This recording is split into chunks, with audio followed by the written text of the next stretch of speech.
passagem do Evangelho de Mateus, que inclusive já conversamos aqui em outra ocasião. Mateus capítulo 6, versículo 10.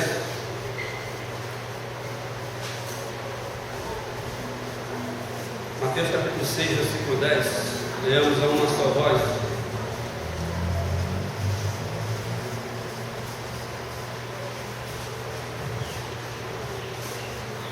Venha o teu reino, faça-se a tua vontade, assim na terra como no céu.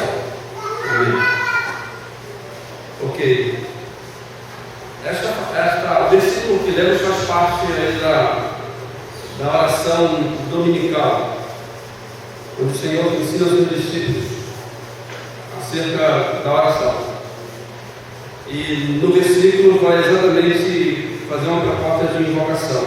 Venha o teu reino, faça-se a tua vontade, assim na terra como no céu. Vejam a importância aí da questão do reino, do reino de Deus, do reino que foi estabelecido pelo próprio Senhor, do reino que é o próprio Senhor. E a gente vai verificar o quanto é importante manter comunhão com este reino. Porque nos seus diversos departamentos nós devemos viver neste reino. A igreja não tem comunhão com o reino através de diversos meios, através de ouvir a proclamação da palavra, através de participar do sacramento da Eucaristia, por exemplo, ou do batismo. No caso do batismo, ele é sempre confirmado, sempre que participamos da Eucaristia. No batismo, reafirmamos, na Eucaristia, reafirmamos o batismo. Então, essa é uma forma de comunhão com este reino. Mantemos comunhão com o reino quando mantemos comunhão uns com os outros, através da reciprocidade do uso dos dons espirituais, nos assistindo mutuamente, nos curando, nos sarando, nos confortando, através de nós mesmos. Ou seja, Deus realiza toda essa assistência dele através da instrumentalidade da igreja. Mantemos comunhão com o reino através da própria vida dos valores do reino onde nós estamos. Então, ter comunhão com o reino, além de ser ouvir a palavra, além de ser a prática do exercício dos dons espirituais, além de ser do uso dos sacramentos, sobretudo também manter comunhão com Deus passa pelo crivo do viver naquilo que é o reino de Deus. Então, ter comunhão com Deus é ter comunhão com tudo aquilo que Ele é. Mas também na passagem que lemos, ter comunhão com Deus é ter comunhão com Ele através da oração. Quem é do reino ora. Quem é do reino precisa ter consciência da necessidade de oração. E eu vejo a questão da oração como uma prática tão simples, um bate-papo, uma conversa com um ser que está acima de tudo. Vejam, é uma prática simples com aquele que é self. Oração é conversa, oração é comunhão, oração é estreitamento de relação. E só há intimidade, só há estreitamento de relação à medida da conversa. Se na palavra, assim, enquanto na palavra nós partimos do pressuposto que é Deus falando conosco, a oração, nós partimos do pressuposto que é o momento em que nós vamos conversar com Deus. E é exatamente quando a gente conversa com Deus que nós estabelecemos uma relação de intimidade, de maior aproximação. Quanto mais conhecemos uma pessoa, melhor teremos condições de conversarmos com essa pessoa, de falarmos coisas que não falaremos com pessoas com quem nós não temos muita intimidade. Então a oração é intimidade com Deus, é contato com Deus, é vida com Deus. Quanto menos oração, menos relação de intimidade. E quanto menos relação de intimidade, mais tímida seremos na conversa com Ele mesmo. Quanto menos oramos, menos falamos. E aí, a medida do espaço da nossa vida de oração vai ser também a medida da nossa fala com Deus. Muitas vezes a fala é tão pouca que nos limitamos a Senhor, muito obrigado pela ti. Amém. Isso não demonstra muitas vezes necessariamente um cansaço da labor, Mas o pouco tempo de oração demonstra exatamente a falta de intimidade, de comunhão. Se eu não tenho muita comunhão, não tenho muito com o que falar, não é? Já tiveram em uma determinada situação, seja no ônibus, numa festa, em qualquer lugar, em que você, ou aguardando de repente no consultório médico, enfim, em que você está do lado de uma pessoa com quem você não conhece, você vai até tentando timidamente puxar alguns assuntos, mas o tema vai ficar muito limitado. E aí você vai tentando estreitar mais ainda, puxando os assuntos. Para falar de futebol, e a pessoa do outro lado percebeu que não gosta de futebol, nem tosse, já quebrou a comunhão, já quebrou o contato. Então vou tentar tratar de política, e a pessoa não gosta de política, ou você não gosta, assim vai. Então você fica tentando procurar um tema para você estabelecer um contato, enquanto você não é chamado pelo médico, enquanto a fila não anda, enfim. Né? A gente fica. Por quê? Essa dificuldade de detectar o assunto, de encontrar um ponto comum a fim de que o diálogo seja estabelecido. Essa dificuldade existe exatamente por falta de desconhecimento do outro. Não há comunhão com o outro, não há uma relação de contato, por consequência, há um desconhecimento do que ele gosta, do que ele faz, do que ele pensa. Desconhecendo tudo isso, haverá dificuldade de conversa. Então eu penso que, em analogia, a nossa relação para com Deus passa por essa crise também, passa por essa dificuldade também. Quando nós não temos um conhecimento, um contato prévio, uma vida de comunhão com Ele, teremos dificuldades de estabelecer uma relação de contato. Por isso, aqueles que fazem parte do reino precisam e devem estabelecer essa relação de comunhão com o Senhor do reino. O reino que é o próprio Cristo que já foi, ele pode ser invocado, né? Portanto, venha o teu reino, faça-se a tua vontade. Ou seja, ele pode ser invocado por cada um de nós, e aí tocaremos mais à frente, mas ele pode ser, deve ser buscado por cada um de nós através da vida de oração. Mas a necessidade da oração não passa pela questão não somente do estabelecer comunhão, mas passa também pela questão de uma postura muito errada do cidadão do reino em relação ao Senhor do reino. Porque pode-se até existir constantemente uma relação de comunhão através da oração. Mas em função do desconhecimento doutrinário e teológico acerca do Senhor do reino, estabelece um contato totalmente desconecto com aquilo que efetivamente é o Senhor do reino e é o cidadão do reino. Ou seja, desconhecer quem eu sou enquanto cidadão do reino, desconhecer quem o Senhor é enquanto Senhor do reino, vai também, a respeito da pseudo-comunhão diária de oração, vai estabelecer ruído nesse contato de oração. Porque eu vou me dirigir de forma inadequada ao Senhor do reino, e eu vou também me posicionar de forma inadequada enquanto cidadão do reino para com este reino, para com o Senhor do reino.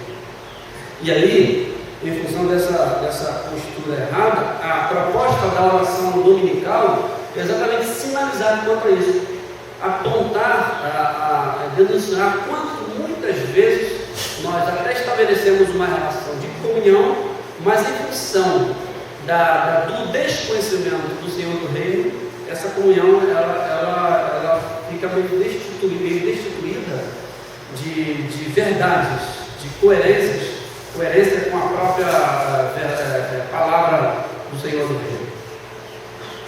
E ele vai ensinar a oração.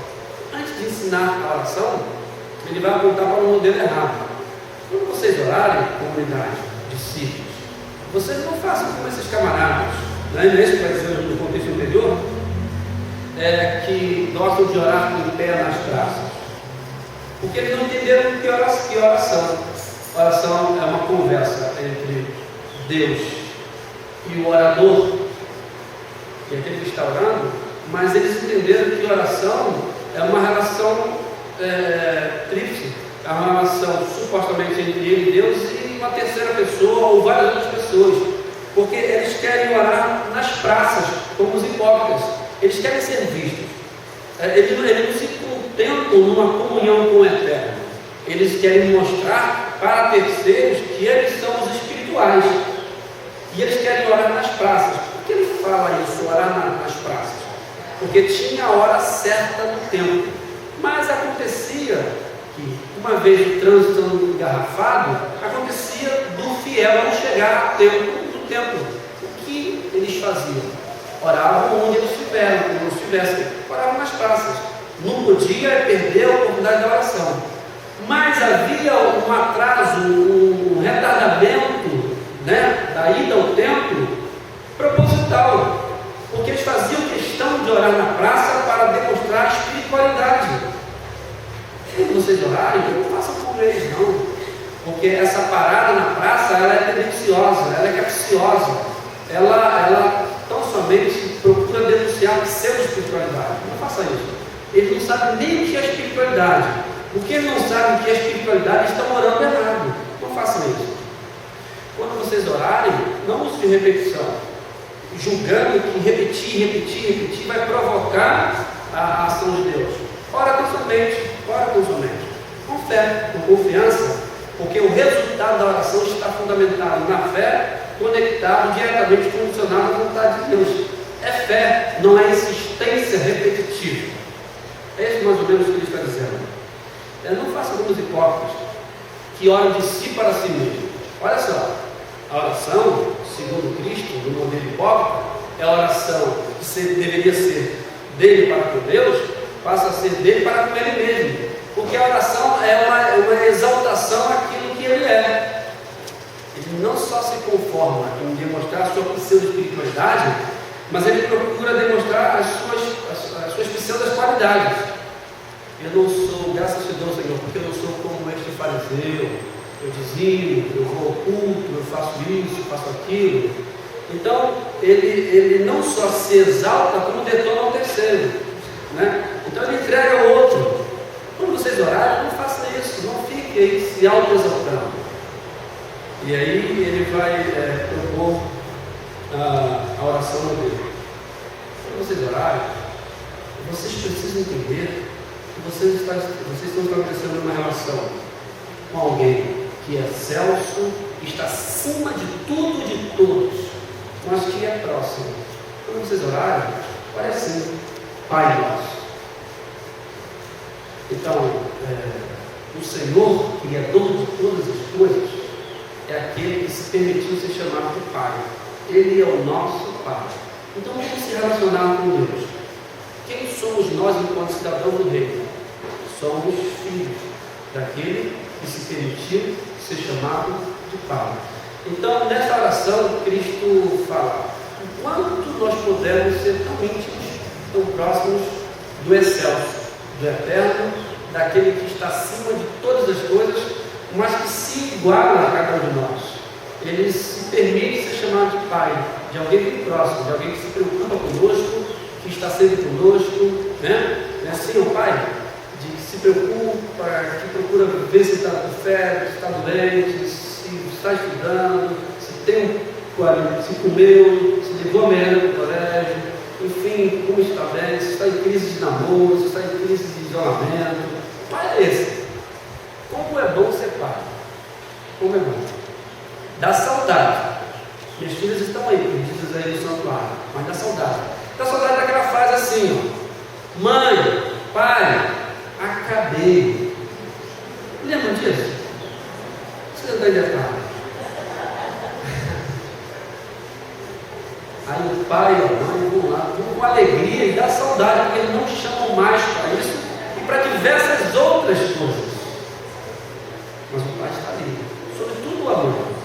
Então Deus é esse nosso Pai, irmãos, que está pronto a ouvir sempre a nossa voz. Os nossos filhos cresceram e muitas vezes nós não mais ouvimos as vozes dele no sentido de pedir ajuda, porque eles se tornaram aptos para resolver algumas questões. Então, o Pai Celeste, quando ele permite que nos chamemos de Pai, ele está querendo exatamente dizer isso. Que nós sempre o procuremos para que ele nos atenda, para que ele nos socorra, para que ele venha realizar aquilo que nós não temos condições de realizar, né? Ele é nosso Pai, ele é nosso amigo, ele é o nosso Senhor. Pai nosso que está no céu.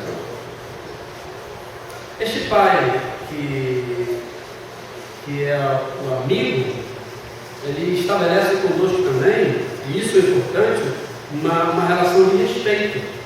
Santificado seja o teu nome. Né? E na mesma medida que ele nos chama para a intimidade, ele também nos chama para não abuso dessa intimidade, para não abuso dessa intimidade. Ou seja, se chamamos ele de Pai, na oração dominical, nós somos convidados a nos portarmos exatamente de conformidade com aquilo que é o nosso Pai. Ele é o Deus Santo. O apóstolo Pedro escreveu na comunidade, ele diz o seguinte: se invocais a Deus como Pai, portai-vos com temor durante o tempo da vossa peregrinação. Ou seja, se ele é o vosso Pai, então viva de fato como filho. Porque o Pai tem algumas qualidades e nós devemos, à medida da nossa caminhada, adquirir as qualidades deste Pai, ainda que muito aquém. Já observaram muitas pessoas em relação aos nossos filhos, conversando com os nossos filhos, não sei se vocês já foram abordados. Nossa, fulano, seu filho, fez um gesto exatamente igual ao seu. Seja no franzir da testa, seja numa fala, né? Ou numa decisão. Ou seja, as pessoas verificam nos nossos filhos sinais que denunciam, de fato é filho. No olhar, no sorriso. Dizem aí que a Gabriela é de Xerox e a Júlia é Xerox da Lisa.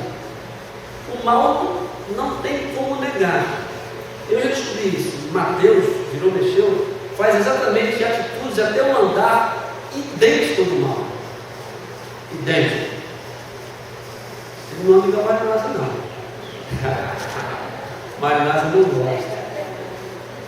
Só em analogia para dizer que quando nós chamamos a Deus de Pai, e este Pai é santo, significa dizer que a nossa relação para com Ele precisa ser parecida com a dele, a fim de que o observador externo faça exatamente esse comentário: vocês parecem que são de Cristo,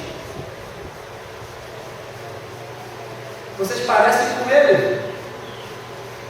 Ou, se assumiu uma postura contrária, nem parece que é de Jesus, né? Aí lá no fundo da nossa alma dá uma vergonha e dói.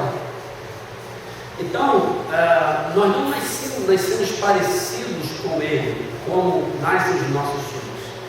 Esse parecer com Ele vai sendo conquistado na caminhada, na comunhão, né? Essa imagem e semelhança do nosso Pai vai sendo adquirida na caminhada. Então, como isso acontece? A partir exatamente do exercício da comunhão. Ele é o Deus Santo, a gente precisa, na medida das nossas possibilidades, das nossas forças, sempre procurar ser parecidos com Ele. Outra coisa muito interessante é que esta oração vai nos ensinar não só a invocar o Pai, não só a sermos parecidos com o Pai, mas ele muda agora a figura da oração, ele aponta para o viver do cidadão do reino no dia a dia. Ele deixou na oração a questão da comunhão e passa agora para a questão do viver. Quando vocês orarem, olha assim: o pão nosso de cada dia nos dai hoje. Entenda o seguinte: estabeleça uma relação com Deus no sentido de que Ele sempre será o Deus que supre cada um no dia a dia. Quando vocês orem no sentido de se preocupar com o domingo, e deixa a segunda para o mesmo Senhor do domingo. Quando vocês orem no sentido de se preocuparem com a segunda, e deixa a terça com o mesmo Senhor da segunda. O pão nosso de cada dia nos dá hoje. Ou seja, ele nos ensina exatamente a não preocupação exacerbada com o dia de amanhã, a não preocupação descontrolada com como vou pagar o aluguel de amanhã, o aluno de amanhã, ou o alimento de amanhã. Veja, irmãos, que o pastor não está pregoando o relaxar, o deixar o atrasar das contas, o não procurar emprego. O pastor está pregando exatamente o não desesperar-se. O não desesperar-se. A confiança incondicional naquele que é Senhor da vida. Então, o dia de cada dia. Basta cada dia o seu mal. Ou seja, basta cada dia os seus dramas, as suas demandas, as suas dificuldades. Eu não vou antecipar, nós não podemos antecipar dificuldades. Nós não podemos pressupor definitivamente, categoricamente, a impossibilidade de arcar com o compromisso de amanhã ou daqui a 15 dias atrás. Se eu não posso efetivamente pressupor, confirmar, logo eu não posso antecipar esse suposto sofrimento. Pode até efetivamente acontecer, mas sofra exatamente no dia, se tiver que sofrer. Não antecipe aquilo que necessariamente vai acontecer. Por isso ele diz: o pão nosso de cada dia não dá hoje. O pão nosso de cada dia. Outra coisa que ele vai nos ensinar é quanto a relação para com ele. A nossa relação para com Deus é uma relação de total dívida, sempre endividados com ele. Perdoa as nossas dívidas. Ou seja, o que está querendo dizer com isso? Sempre devemos estabelecer uma relação para com ele pautada na graça. Uma vez me perguntaram, certamente perguntaram uma pergunta a você: você tem certeza da sua salvação? Aí, eu posso responder esta pergunta sobre duas óticas. Se eu olhar para mim, eu vou responder o quê? Não. Se eu olhar para o meu substituto, eu vou responder o quê? Sim. Então a nossa relação para com ele é sempre uma relação de graça. De graça. Quando ele fala, perdoa os nossos dívidas, ele está querendo dizer exatamente isso. Tínhamos uma dívida para com ele que foi perdoada. Isso deve estar sempre presente no nosso coração, não no sentido de condenação, mas no sentido de enfatizar a graça. Graciosamente ele pagou essa dívida, mas pagou não em função de nós mesmos, mas em função do nosso substituto. Nesta oração, ele está querendo dizer o seguinte: não se relacione com Deus fundamentado em você mesmo, porque de você mesmo você não tem nada. Pelo contrário, se levar ao pé da letra, é dívida. Se levar ao pé da letra, é dívida. Mas se levar ao pé da graça, é perdão. É kit. Portanto, agora nenhuma condenação não há para aqueles que estão em Cristo Jesus. Para aqueles que estão em Cristo Jesus. Mas nesta oração, ele vai nos ensinar que existe uma relação de mediação na comunidade. Porque o perdão de Deus, ele é medido no próprio perdão para a comunidade. Como eu entendi este perdão divino para comigo? Como eu absorvi? Como eu abracei? Como eu entendi que eu era alguém que estava totalmente lijado, totalmente destituído de uma relação de comunhão com Ele, mas que graciosamente eu fui alcançado? Como denuncio esse assentimento, este entendimento? No que diz respeito à dívida. A medida do perdão da dívida. Não. Porque eu fui perdoado por alguém que efetivamente foi ferido na sua santidade e é totalmente perfeito na sua essência. Logo, eu, que de repente no tempo, no espaço, no momento da caminhada, podemos ter sido prejudicado, ferido, magoado por terceiros, mas que não tem a mesma relação de perfeição de santidade, mais ainda devo estabelecer um contato na relação de perdão. Porque aquele que é a perfeição em si, e que foi maculado na sua perfeição, nos perdoou. Logo, nós que fomos alvo deste perdão, devemos denunciar esse perdão de Deus na nossa predisposição ao perdão. Finalizando, ele vai dizer: na oração sacerdotal, na oração dominical, vocês precisam entender, e ele vai dizer aqui, em outros quadros, que vocês não são super crentes, vocês não estão acima do bem e do mal, e vocês não estão numa redoma imune a qualquer tipo de coisa, de falha. Por isso ele vai ensinar a orar. E não nos deixes cair em tentação. Olha só, o que ele está dizendo para a comunidade de discípulos, o que ele está querendo dizer para cada um de nós, Igreja de Boa Esperança, quando nos ensina a orar assim, e não nos deixes cair em tentação. Ele está querendo dizer que existe em nós, na nossa estrutura, uma predisposição para sermos seduzidos por diversas coisas no tempo e no espaço da nossa caminhada. E que quando isso acontecer, nós não podemos ficar, não podemos nos sentirmos o menos crente, o menos do reino, o menos santo do mundo. Porque senão vocês vão ficar como aqueles hipócritas, que pensam que são certinhos, mas não são.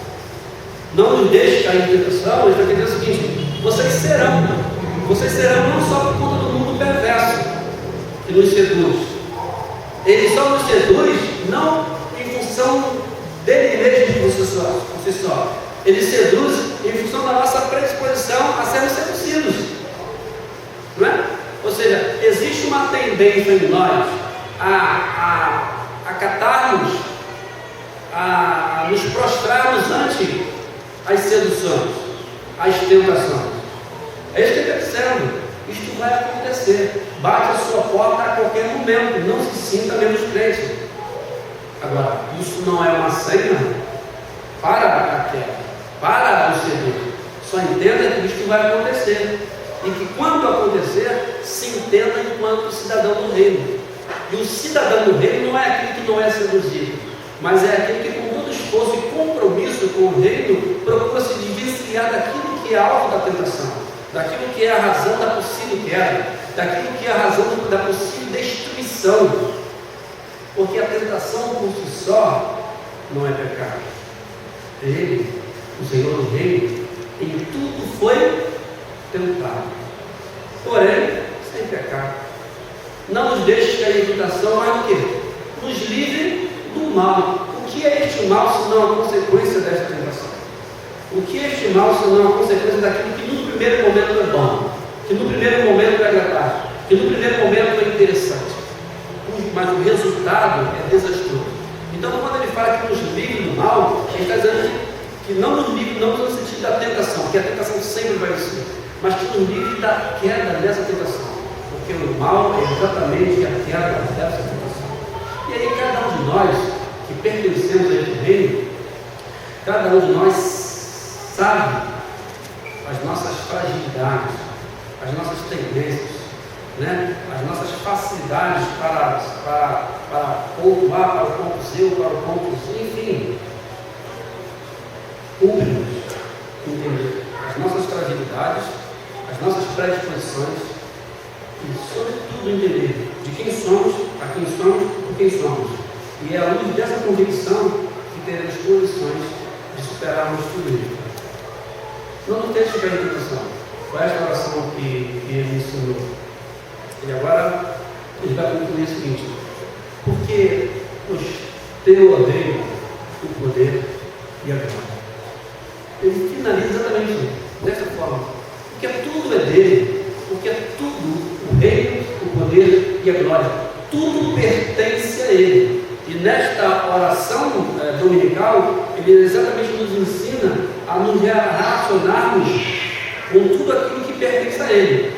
Nos relacionarmos conosco mesmos, que pertencemos a ele, nos relacionarmos com o nosso próximo, que pertence a ele, nos relacionarmos com ele mesmo, que ele é a própria divindade em essência. Enfim, aqueles que fazem parte do reino devem estabelecer uma relação de comunhão. Não existe melhor forma de intimidade com Deus senão através da oração. Mas não basta somente orar. É isso que o Senhor nos ensinou, porque os hipócritas oravam. mas se é necessário saber orar.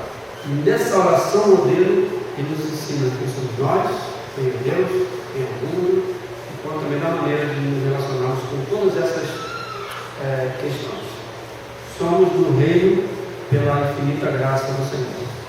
Vivamos essa relação de comunhão, busquemos a Deus em oração, encontremos aí na nossa agenda um tempo para orarmos ao Senhor e estabelecemos uma relação de intimidade com Ele. Ele mesmo nos guarda, nos abençoe. Amém. Fugir do diabo.